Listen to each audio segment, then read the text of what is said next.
اگلا سوال کینیڈا سے محترمہ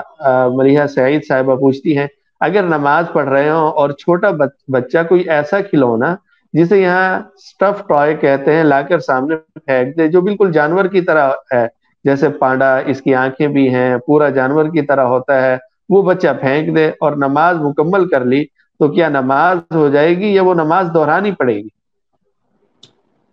نماز ہو جائے گی، کراہت کے ساتھ ہوگی، اور بعض علماء ایسی نماز جو کراہت کے ساتھ ہو اور کراہت تحریمیہ کے ساتھ ہو، اور سب سے زیادہ کراہت نماز میں اس صورت میں ہوتی ہے جب سامنے تصویر ہو، نہ سامنے دیوار پر نصب ہو یا لٹکی ہوئی ہو،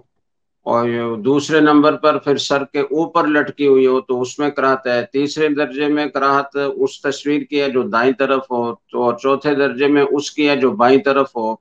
اور اس کے بعد والا درجہ پھر اس تصویر کا ہے جو پیچھے ہو۔ اگر تصویر زمین پر ہے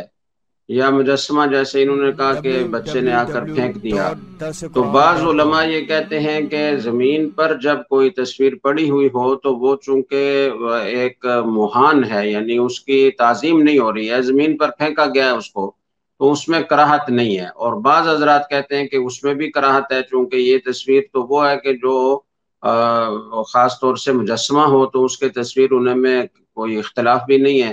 اور اس کے ممنوع اور حرام ہونے میں کوئی اختلاف نہیں ہے، تو سامنے اگر زمین پر بھی پڑی ہو تو کراہت ہونی چاہیے۔ ہاں اگر قدم کے نیچے ہے تو پھر کراہت نہیں ہوگی۔ تو اس نماز میں کراہت تو آئی، لیکن چونکہ بے بسی تھی، آپ نے از خود اس کو اختیار نہیں کیا، تو توبہ استغفار کر لیں، کافی ہے، نماز دہرانا ضروری نہیں ہے۔